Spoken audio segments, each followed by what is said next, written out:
Hello, everybody. It's that time again, and welcome back to episode now number 14 of the Spittin Fax podcast. I'm Ethan Spizarski, I'm Joey Priano. and we are back and we are ready to spit some more facts. We appreciate everybody who's been following along and the subscribers to our YouTube channel. As we mentioned earlier on, we're working some things out, trying to find what works best for us. We appreciate the patience. It has been 2 weeks since our last uploading, but we are ready to spread our knowledge and excite you with what we got here today. And this episode, we've actually been waiting for a little bit. I know Joey's been really excited to do this episode, and I get why. It's the mid-ish season MLB Awards. Just like the Oscars, you got your categories, and you got some guys who fill into these roles. This is all our opinion. Make sure to comment, subscribe as well. If you have any other opinions, make sure to let us know. Let's hear what you have. We'd love to hear what other people got to say, maybe what we missed, maybe what you agree on or disagree. But nonetheless, we're ready. We're here to get started. Yeah, Joey, are you ready? I'm more than ready. A little disclaimer: all of these lists we made right at the All-Star break, so the episode isn't being recorded, but these are our takes from when the All-Star break happened. Yes, this is all straight from the All-Star break as of what we have right now. So, the MVP for each league. I kind of like this category because there's two different leagues, so there's going to be two different MVPs, which makes it more interesting to see who's gonna place where and who stands out in each league. So for the AL MVP, it's not much of a surprise for anybody, but I think we can agree on it's going to be Aaron Judge. Oh yeah, 100%, definitely gonna be Aaron Judge. It's not even close. What he was doing at the All-Star break, and even what he's doing now, he's continued doing it. He has 46 home runs, and we're only 117 games in. We still got a whole bunch of games. A good 50, about 50 games left. Yeah. Oh yeah, we got a lot of time. Aaron Judge's best season up to this point was 2017, where he had 52 home runs, and that was in 155 games. We're at 117 now, and he's only got 46, or he's already got 46. Only got 46. Yeah. Come on, Aaron. Aaron. So he is off the charts. He hit his 200th home run the other night. He's just going crazy right now. He's the unanimous MVP. It's not even going to be very close. I understand. Isn't there some record or milestone Judge is climbing towards? He needs to get to like 200 or not 200, where he has to get to what is it, 60 home runs, and he'll tie. I forget what kind of record he was in place for. I don't know, but he's got potential to set records this year. He is trying to catch Bonds, and Judge is doing it clean. So that's what it was. He's trying to catch Barry Bonds. I think that's a little bit yeah, that was the record I was talking about. A little bit close. Like, imagine if Aaron Judge was on steroids right now. Yeah, exactly. This is without he'd be at.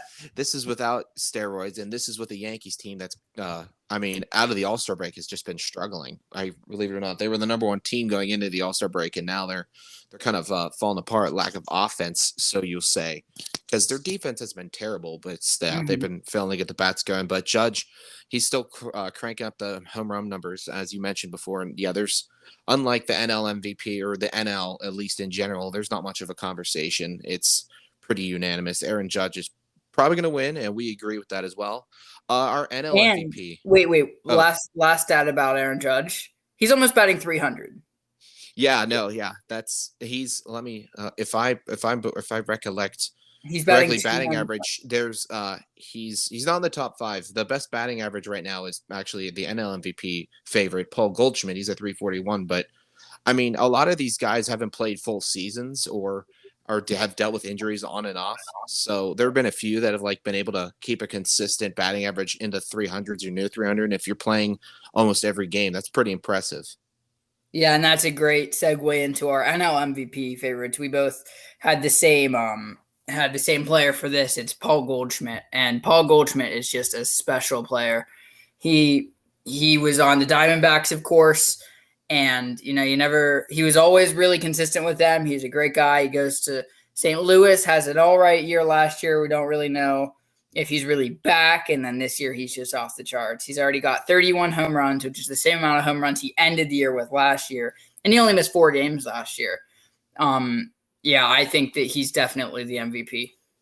Yeah, he's third in RBIs. He's third in home runs. He has the best batting average. He's a Gold Glove first baseman. I think the resume speaks for itself right now. Him and Albert Pujols have been the storyline of that I said San Diego, the St.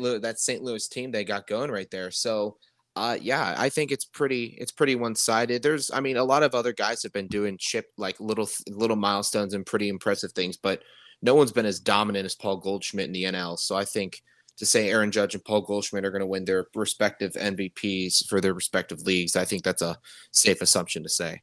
Oh, yeah. And this guy is going to be a Hall of Famer for sure. He's a 7-time All-Star. He's a 4-time Silver Slugger, a 4-time Gold Glove winner.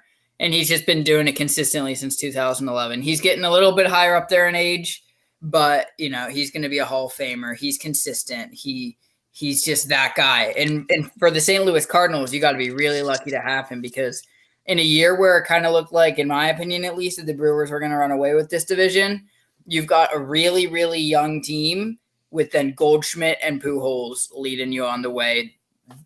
Veteran guys, been around for a while, know how to do it, and are consistently going. So the Cardinals are really lucky to see this kind of production from him this year. And on the other side, or on the same side as that, Nolan Arenado, who up to the All-Star break could have also been in this conversation. So they've just got a really special team there.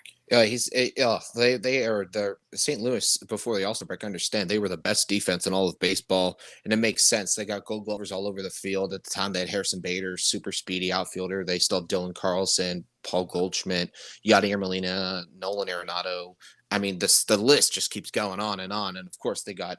I think kind of off topic, but I mean, Adam Wainwright this year has been pretty exciting to watch too. He's been dominant. So that concludes our the MVP portion of our award ceremony. We're going to shift it over now to the Cy Youngs. Of course, again, there are an AL and NL category, and for the AL, this is pretty interesting. We in the coming into the season, he was probably up there, but I would not have pinned him to be the favorite for us right now. And his name is Justin Verlander. I mean, he's been impressive his whole career. There's no doubt he's a really good pitcher. But for me, I don't know about Joey, but for me, I was not pinning him as a Cy Young right now at this point in the year. Oh, I know that you weren't, but I've been high on Verlander all year. I was kind of maybe not this kind of production, but expecting something like this from him for a long time. First ballot Hall of Famer, no doubt. He has an MVP. He has 2 Cy Youngs. He has a Triple Crown, a Rookie of the Year, 9 All-Star appearances. He's won a World Series. He's won an ERA title. He's won an ALCS MVP. Like, the list just goes on and on and on and on. He has the resume to back it up. Yeah, There's and he's no question. old too. Well, he that's came why. in the league in 2005. That's why, when I was born. That's crazy to think about, and it's because, like, compare guys. I mean, I'm not comparing, saying they're GOAT status, but like Tom Brady, a lot of the guys in the NFL were barely even. Some of them weren't even born when Brady was in the league, and now they're in the league too. So just to put in perspective, yeah, age. I mean, it's just a number sometimes. And I mean, Verlander has the resume. I didn't think this season he would have produced these kinds of numbers. I wasn't considering him to be a Cy Young finisher, but this season he's 15-3. It's tied for the best win-loss record of all starting pitchers. He's the second best ERA with a 1.95 ERA. He's 138 strikeouts on the year, and his WHIP is an 88. That's third. All these are, I mean, besides the strikeouts, they're all top 3. And obviously he's on a winning team, so that's going to help and make you. It's going to help you and make your team look better, as it is for personal reasons as well. So, I mean, Verlander right now, he's kind of running away with it. There's not too many other AL starting pitchers that have a argument to be the Cy Young winner, unlike the NL, where you can maybe make an argument for 2 or 3 guys. So I agree. I've been pretty impressed with Justin Verlander's performance this year on a All-Star, on a Houston Astros team that, I mean, it's been pretty shaky, hit or miss sometimes in this points in the year. Yeah, but right now they are hitting right now. It's been hit or miss, but they are hitting right now. They passed the Yankees by a lot of games. And of course the Yankees have been doing bad. But I think that At the midseason mark, I think it was Verlander, but then I was also like Shane McClanahan is doing really well, Dylan Cease is doing well. But since the All-Star break, Verlander has been on fire. Some of those other guys have dropped off a little bit. Verlander has pulled away, and yeah, the strikeouts aren't necessarily there. He of course had Tommy John surgery last year, which is why this was another big shock because he hasn't played in like a full year. But the past couple years, in 2018 and 19, he had 290 strikeouts and 300 strikeouts. He's only got 138 this year, but it doesn't even matter because he's forcing it where the guys have to put it on the ground, pop outs, weak pop outs, ground balls. He's putting it where it needs to be, and the walks are down too. So exactly. Well, just because you don't have the most strikeouts, doesn't mean you're not getting the outs or the production you need. Justin Verlander has allowed more runs than walks this year. That's good sign. He has 31 earned runs and 25 walks. 25 walks. I mean, I saw who was that? What highlights was I watching yesterday? This pitcher had 5 walks in 4 innings. And 5 walks in 4 innings. That just blows my mind away. Oh no, it was the Washington Nationals starting pitcher for yesterday's game. Oh, that makes sense. Yeah. Yeah, he walked 5 guys in 4 innings, and I was like, holy crap. And yeah, and then you hear Justin Verlander, he's only let 25 walks all year. That's crazy. And as we mentioned before, that's Cy Young material. Our NL Cy Young, something coming from a surprising team, no question. But a guy who's been pretty good for a team that's been pretty lackluster. His name is Sandy Alcantara. He comes from the Miami Marlins. I'll read his stats for you. 11-5. He has a 1.92 ERA. That's the best in the MLB among starting pitchers. He has 152 strikeouts, and his WHIP is 0.94, just under 1. This is an interesting one because this is a team that's struggling. They're not really good. They're obviously not in contention for any postseason or milestones or nothing. So for a team that's been pretty lackluster, this is exciting to see you up for a Cy Young. Yeah, Sandy Alcantara is really, really good. Watching him at the end of last year when the Marlins were kind of maybe pushing for that wild card. They were playing pretty well, not going to win a World Series. But watching him last year, this guy is electric. It's kind of a shame that Miami Marlins team isn't better because they've got a really good pitching staff. If they could get the bats going, they could really do some damage. Sandy Alcantara is a really fast pitcher. He's got a 92 mile an hour changeup. 92 mile an hour is where some starting pitchers have their fastballs. He's got a 98 four seam, a 98 sinker, and a 90 mile per hour slider. He throws the ball really hard, so it's really impressive him staying on the field throwing this ball so consistently hard. Like we see with DeGrom, who is back now, but DeGrom having that shoulder injury because he's throwing the ball 100 miles an hour consistently. And Sandy Alcantara can do it. He's doing it right, and he's getting the production. That's something noteworthy coming into this year. We were looking at Pablo Lopez as well for the Marlins. He was super, super good coming out of last year. He was someone we were looking forward to see. Hasn't been, quite as exciting. Obviously, not as much as Sandy as I almost called him Sandy Cheeks. I apologize. Sandy Alcantara. He's been he's been stepping up as well. And of course, I just wanted a question for you, Joey, as I was sitting here thinking, we have the best team in baseball, the LA Dodgers. And it was, how none of these guys none of their pitching staff have been, or not their staff, but at least their players, why we haven't been seeing them as a dominant pitching force. You don't think the Dodgers are a dominant pitching force? I don't think they're at the level they should be. I think that they are at the level they should be, personally. Okay, I'll read some Dodger stats for you then, okay? Okay. So the Dodgers' top 3 pitchers, and this is also keep in mind that Trevor Bauer couldn't play and Clayton Kershaw is hurt. Again. But other than those two, and Walker Buehler is hurt also. Yeah, he's season ending. Yeah. Tony Gonsolin has a 2.12 ERA. Julio Urias has a 2.4 ERA, and Tyler Anderson with a 2.3. Wins-wise, Gonsolin 15, Anderson and Urias 13. Strikeouts, Urias 123, Gonsolin 113, Anderson 107. In their WHIP, Gonsolin has a .86 WHIP, which is best in the MLB. Urias has a .98, and Anderson has a 1.02. So I think that if they can get Kershaw back and then have Bauer and Bueller for the future, I think that they are up to production. All right. Well, I mean that's a fair point, but I mean I'm thinking now that I'm rephrasing it because I mean your explanation was valid, but why isn't anybody here up for a Cy Young? Because Sandy Alcantara's just playing that gosh darn good. I think that well, it's tough because you can't really put Gonsolin. It's tough to say that Gonsolin can't be in the conversation because he's fourth in ERA in the entire league and he's first in WHIP in the entire league. So it's tough to say that he's not in the conversation. But I think that Sandy Alcantara is just that electric. That I think that's what puts him above. I mean, yeah. I don't know. I know the Dodgers for having an electric offense all the time, no question. That's true. That takes away from it. Their offense is so good. Their offense. I mean, you lead off with Mookie Betts. You lead into Freddie Freeman, who's usually in the 3 spot. And then you got. I mean, Max Muncy last year was super, super good. He's having a rough year. I mean, Max Muncy's having a rough year. So is Cody Bellinger. Bellinger has some pretty good stats, but Bellinger is batting 205. I was to say he's just hitting above 200. So and Max Muncy's batting 186. It's a rough.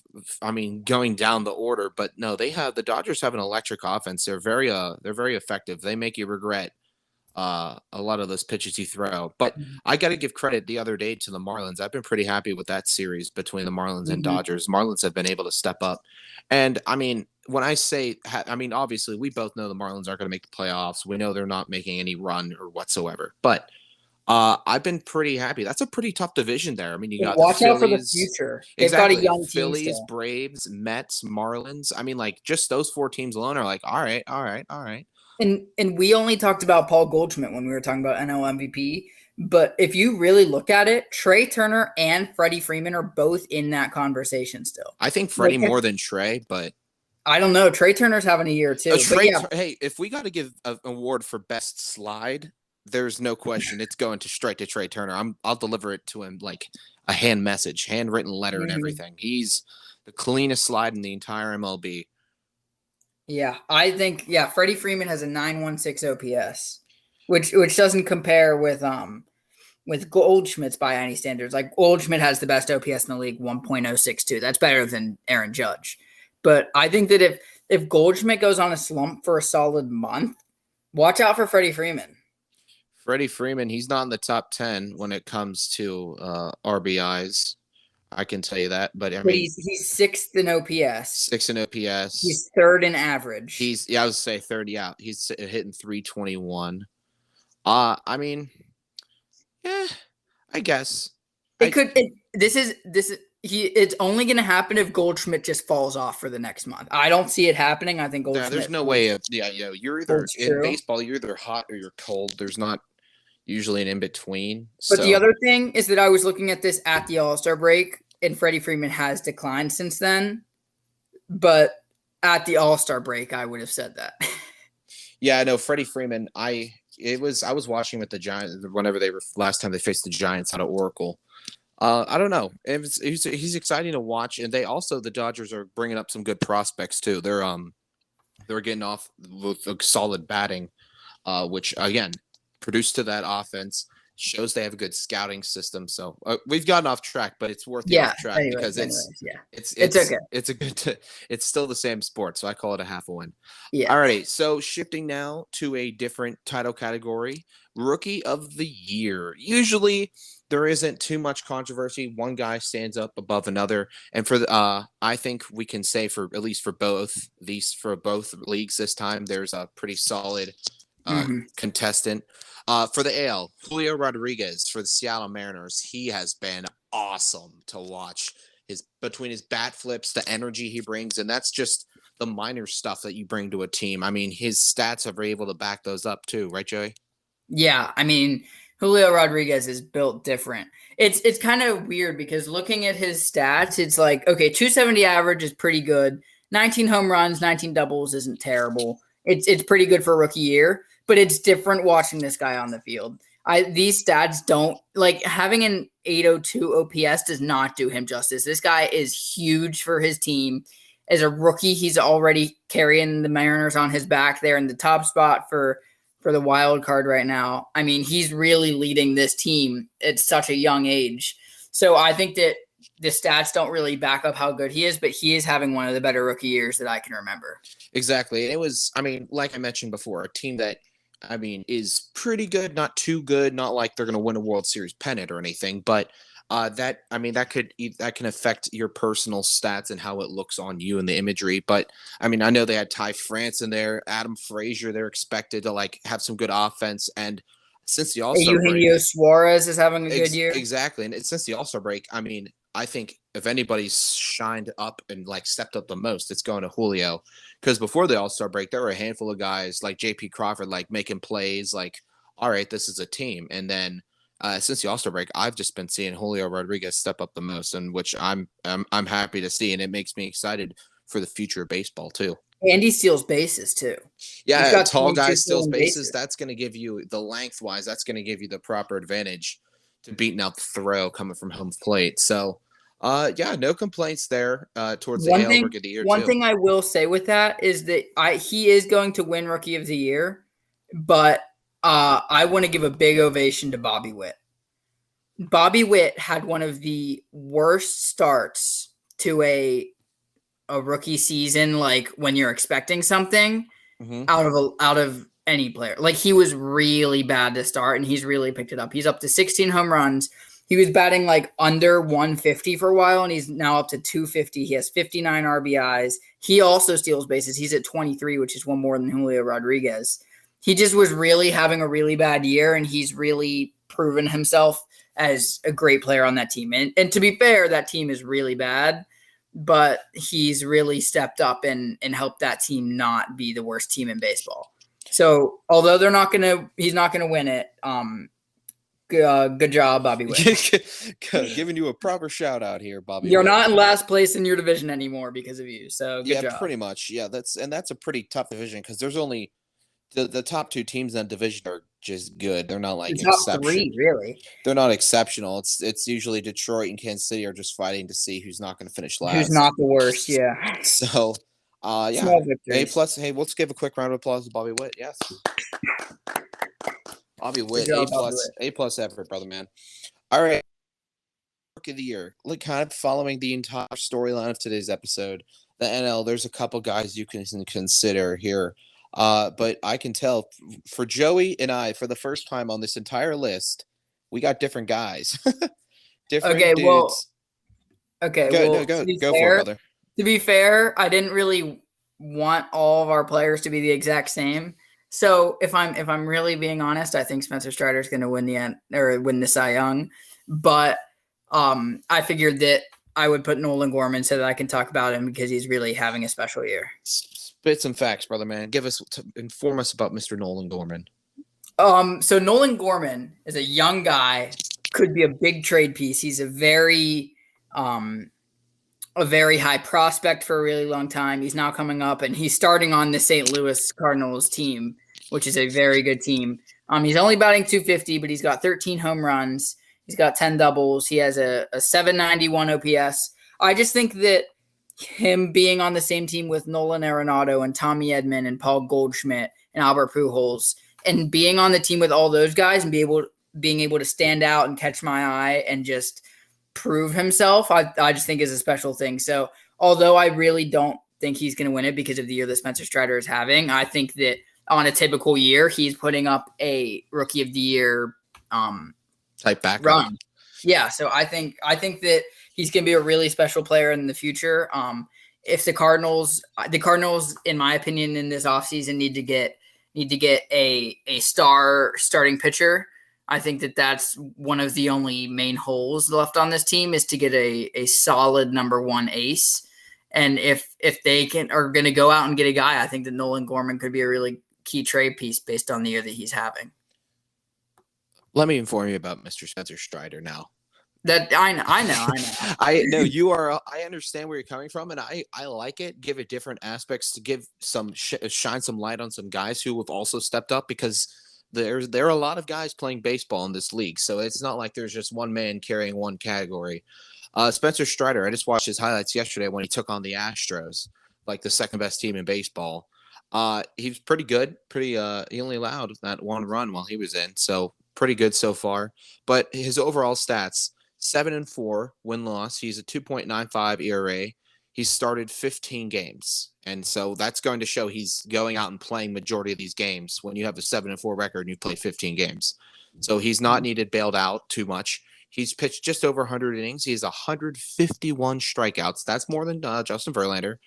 Again, not that matters completely, but just noteworthy. And his whip's just at a 102 so far this year. So Spencer Strider, not against him, against the team that has shifted around their pitchers. And they also just won, of course, the World Series, but they sent some guys and shifted them around. Of course, they sent Orduzzi down to Houston. I mean, Charlie Morton's been one of the more consistent guys, but Spencer Strider deserves the A+ here, and he's obviously going to win NL Rookie of the Year. Yeah, I one key stat I want to point out here. Kevin Gossman has 149 strikeouts. Spencer Strider has 151. Sandy Alcantara has 152. That's crazy. Yeah, especially because there. Earlier in the year too. Now you mentioned Kevin Gausman. Earlier in the year, I was like, oh, maybe Kevin Gausman can be put into consideration here. I mean, he's been pretty good. Him and Alek Manoah too. Alek Manoah is, I mean, we'll talk about this in a later episode. He's really slowed down recently. We'll talk about that. Yeah, he's 12-6. I know he's starting right now against the Yanks as we speak. They're currently playing ball. I could talk about the Blue Jays rotation for a long time. Pittsburgh boys, but when you have a pretty crappy baseball team like we do, you turn to a lot of other teams throughout the league, and it just so happens the Blue Jays are that team. However, being unbiased, Spencer Strider, he's given us every reason to put him there as the NL Rookie of the Year. So now, technically, that clears up all the actual MLB awards handed out by the Major League Baseball home dogs. But so we also wanted to add some more flavor, some interestingness to these awards, if I so say myself, which I did. So we created three awards. Continuing on for other players that, like I mentioned before, have been really good. Obviously, nothing worthy of earning any of these awards, but that have been worthy of getting an award. Some players that have stepped up, some players that have been given should get recognition, etc. Example would have been the Trey Turner for like the best slide. That kind of falls in this category of funness that we except it's kind of hard to rate a whole bunch of people on the best slides, but it is. But he's of all the people I've seen in the memes and just how smooth he comes into home base. The fact that he's the only one that I could name that could be in that category is noteworthy. But either way, so Joey, and for of course, just a reminder for our YouTube viewers, you will be able to see this graphic the entire time while we've been talking about it, so you already see who our award winners are. For those who are listening on Spotify and or Anchor, you are going to be hearing this. There's no visual graphic for you. Apologies.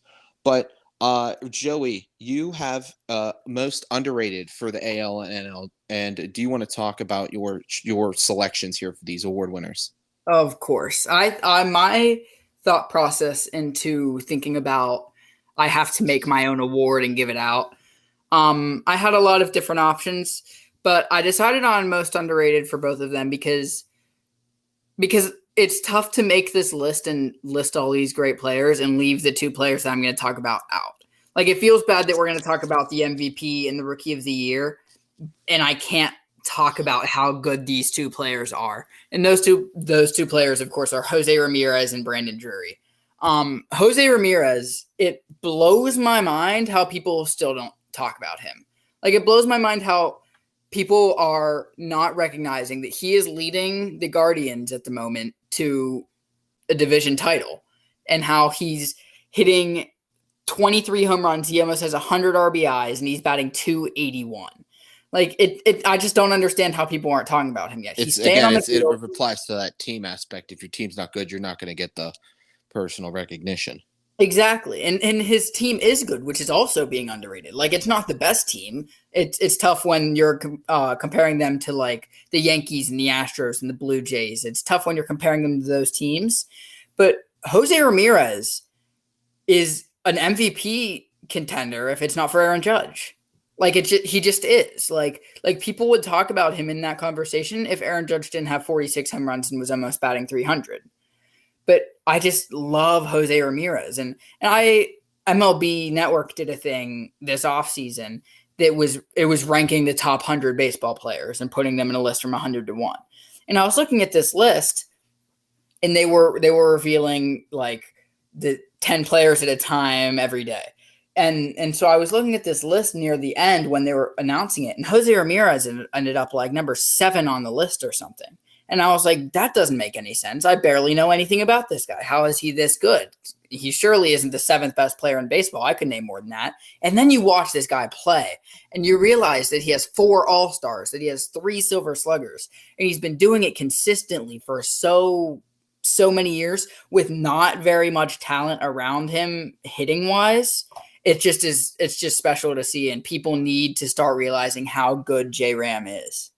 Yeah, I agree with you. Once you started talking about it, I started paying attention more, and I can tell you, yeah, there's not a lot of guys I can name on the Guardians, but if there's one I'm gonna name, the first guy that's gonna come to my mind is Jose Ramirez. And he steals bases. He's got 14 stolen bases. He's a bigger player. He's a bigger guy. He's not tall, skinny. He's short and stout. He's 5'9", 190. Yeah, he can back up. But last year he had 120 or not 100. Sorry, last year he had 27 stolen bases, and he's got 14 this year. He's got an OPS of 888 and a career OPS of 859. Like he's just so good. So yeah, I think he is my definitely AL most underrated. Do you want to talk about your AL, or do you want me to talk about? No, my AL. I have different categories. Oh yeah. I got different categories. You're good. I'll talk about mine. So my next most underrated player for the NL is Brandon Drury. And this guy is insane this year. He can do everything. He's a batting average machine sometimes. It's hard to describe Brandon Drury because he just does everything. Like everything. He's outfielder, correct?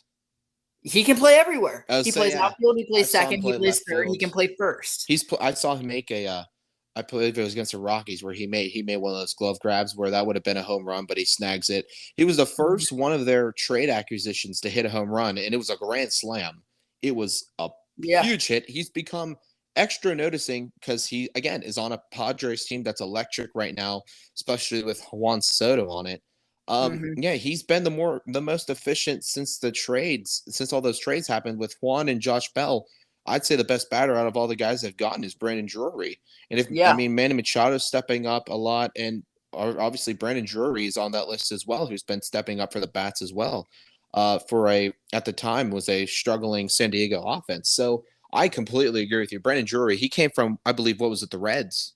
Yeah, so his path was he started on the Diamondbacks, then he went to the Yankees, then the Blue Jays, then the Mets, then the Reds, and now he's on the Padres. So he's been around a bit. He's gone a little bit of everywhere. He's been way out east. He's been way out west. He's batting .262 with an .820 OPS and 23 home runs, 73 RBIs. That's two stolen bases and 33 walks. The only thing you can ask more from him is just working the stolen base category, and that you can't ask of a lot of guys. Some guys just have the speed and length. Some guys don't. But I completely agree with you. Since the trades and how everything's been handling out at the end of that free agency and whatnot, Brandon Drury's been one of my favorite players to watch in the entire MLB. Yeah, and he's got a really great glove at wherever you want him to be. He's got 0 errors in the past. Let's see, 0 errors he has 1 error in the past 3 years. Yeah, it's actually really good. It's especially with balls coming 90 plus miles an hour at you, 90% of the time. It's pretty good. Yeah. So I just think that Brandon Drury has been a kind of average baseball player for a lot of years, and he's not anymore. And you got to wake up and see that he is not an average player anymore. And one thing that I'm proposing that I don't know if you're up for this, maybe a sneak peek for another episode, is that I've been thinking about this a lot. We could do a full episode comparing the Padres and the Dodgers. I've been doing this a lot, like position by position, rotations, coaching, hitting, everything. You can compare both of them, and either one of these two teams can win the World Series. So I don't know if that's something you guys would want to listen, but I think that these two teams are so good and so comparable that we could probably do a whole episode on it. Honestly. I mean, I'm never down to any new ideas. That sounds good to me. I've been a Padres fan as of late. I mean, the Dodgers have been great for pretty much all of baseball history, but yeah, that's something interesting. If you wanna hear that, please comment down below. Give us suggestions to other episode ideas. If you like what Joey just mentioned, I mean, I'm down to do anything that brings in the viewership. And Or that doesn't helps apply to just Dodgers compared to Padres. We could do other teams too. I think that we could probably compare. division teams. Yeah, We could compare the Blue Jays to the Rays the right now. Braves and Mets. Braves and Mets would be a good one. Yeah, I mean, even to an that extent, the whole Brewers Cardinals. If you wanted Brewers to, Cardinals is a good one. We could do the top of the AL Central with the Twins, White Sox, and Guardians. yeah. There's So a lot of potential for episodes there. stay tuned.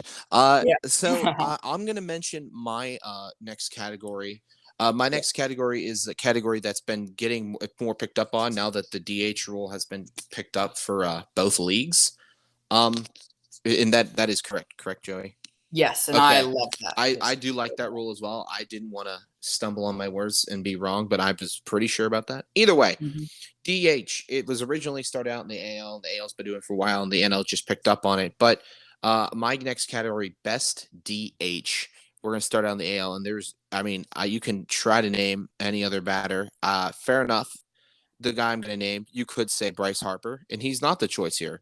My choice is Yordan Alvarez out of the Houston Astros. He's been a guy who has just been a monster. Both men have been playing majority DH for the year. They've been put in the outfield occasionally, but I think with Yordan being more healthy for the entire year, that's definitely a factor into it. And also his ESPN bio is designated hitter, and he's, as I said, active. Let me read you his stat line here. 295 average, 31 home runs, 77 RBIs, and his OPS is just over 1 with a 1.012 OPS. That's really good. He's a big dude. 4 home runs in the one game against the A's, and he was just slugging the bat, and it was beautiful if you're an Astros fan because he was just hitting these things all over that empty ballpark. So, Yordan Alvarez for me is kind of just a clear-cut winner there. For the NL, there's a lot of fair guys you can put up in conversation with, but the guy I think for an award you got, like I mentioned before, there's not just stat lines. You got to think who's a fun to watch, who brings a good presence to a ball club, who's been noteworthy all year, and a name that's been up and down, who has one of the best entrance musics in all of baseball, and that's not just talking about Edwin Diaz, his teammate. This guy started with the Pirates this year, went to the Mets. He's been awesome, and his name's Daniel Vogelbach. There is no question in my mind. He has become one of my favorite baseball players in the entire MLB, and that's just one season of me paying attention to him because he was with the Brewers last year. He was with a really good team, but it's just so much fun to watch. And then what was that? Milkshake. Hey, it was his entrance music. He comes up with that. That's just funny. He's just a fun guy. He's He's having fun in the dugout. It's not all serious with him, and that's what you want. No, and that's gonna. I mean, that plays a huge factor into a lot of teams. Are you gonna be fun? Are you good to watch? I mean, ratings are gonna be a lot for TV, and I can assure you, if a guy's coming up playing Milkshake as his batting music, that's gonna catch some eyes. Can I just mention he's 6 foot tall and he's 270 pounds of pure, he's a big dude. Pure awesomeness. He's one of those guys who bats left, but he throws right. So utilizes both of his arms. Not that that's technically any actual amount to anything. And he only has one All-Star. He's a one-time All-Star. He hasn't really been noteworthy of anything, but he's been around the league and he's fun to watch. Again, like I mentioned, that's gonna play around into the effects of everything. If you're fun to watch, if you got some of the stats, and especially if your team's a World Series favorite to get to the World Series at least, especially when you're dealing with the Mets. Yeah, my take on this is so my 2 things for each of your 2 picks. Just for all the people out there who don't really understand this, we are not picking on the most fun player to watch for as a DH. Okay, it's different for Daniel Vogelbach, but what I mean by that is we're not picking the strictly most talented player, because if that were the choice, then Shohei Ohtani would be in the AL. But his pitching is irrelevant in this category, which is why it's Yordan Alvarez. So, and people will put Shohei there because he's a fun player, because he can do both, and nobody does that. That's why he started the All-Star game this year, and he should not have started the All-Star game at DH this year. It should have been Yordan Alvarez. Stat-wise, too, like just purely hitting, and that's what you look for in a DH. Purely hitting, Yordan Alvarez blows him out of the water this year at least. So that is why it's not Shohei Ohtani, because the pitching is irrelevant in this category. In the NL, the other name that I was looking at, of course, was Bryce Harper. But it's weird because I don't care that it lists Bryce Harper as a DH. Bryce Harper is a right fielder.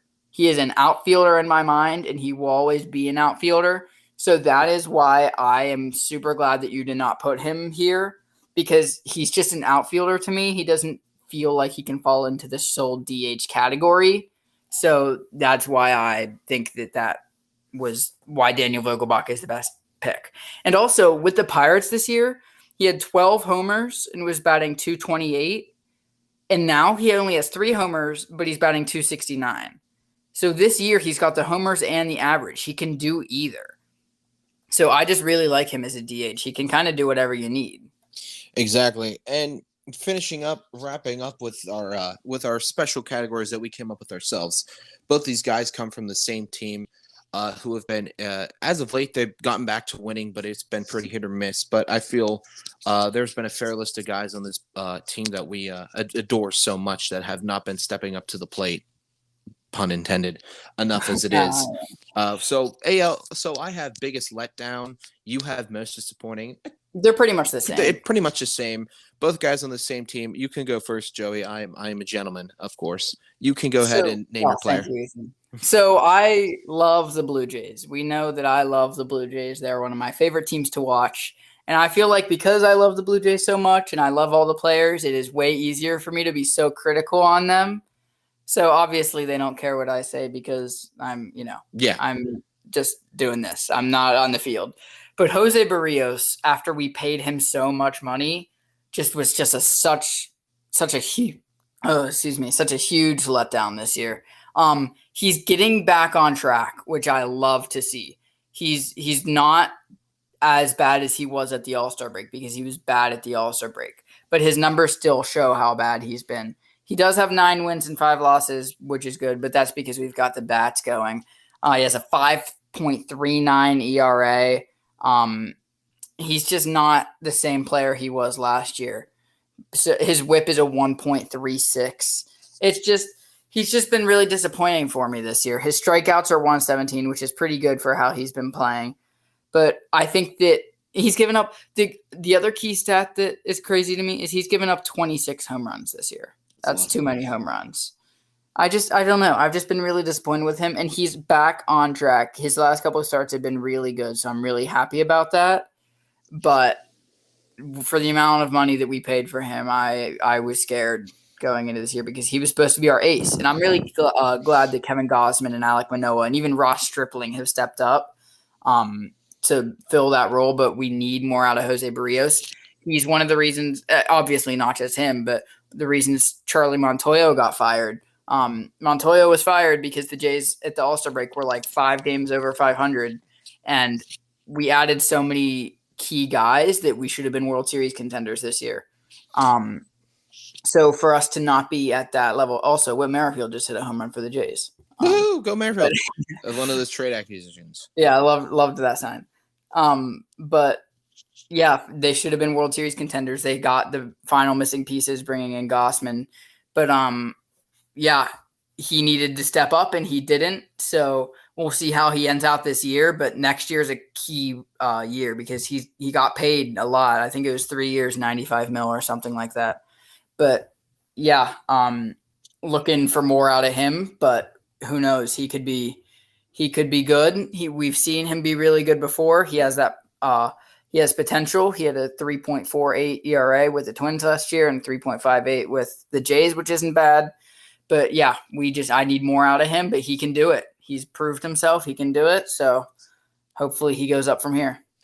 Another guy, speaking of underperforming, this guy I absolutely excited to watch. I liked for at some point in time, I really liked him more than from Vladimir Guerrero Jr. I thought he was exciting to watch. His hair is awesome. He's great at shortstop. But this man, as you can, of course, again, the YouTube people already know this, but his name's Bo Bichette. He's semi picked up a little bit recently, but these stats they don't reflect his talent, and definitely not his best. He's right now he's hitting 256, 17 home runs, 64 ribbies. That one home run number is way too low. RBIs, that's all right, but I mean his OB or his on base percentage is at 295. OPS is at 715. That's too low for him. That's way too low for him. A speedy guy, a man who we've seen he can hit the ball. Last year proves it. I mean, let me just read you last year's stats just to prove it. Last year he finished hitting 298. He had 29 home runs, 102 RBIs. There's more than enough time for him to get that home run number up.